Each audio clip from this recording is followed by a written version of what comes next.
For the repair of the Hyundai generator controller, the following procedures were necessary: replacement of various electronic components and general cleanup of the unit.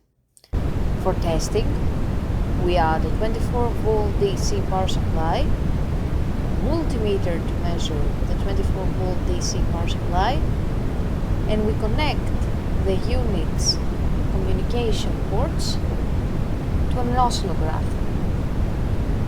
As soon as we turn on the power supply, the unit responds accordingly and performs a run test as seen by the LED indicators of the unit lighting up, and the communication can be seen on the oscillograph screen.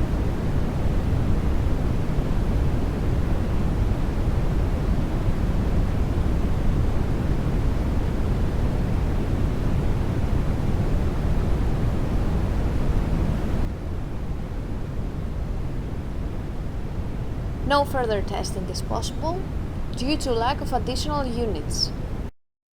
It is now clear that the generator controller is working successfully and is ready to be delivered to the customer.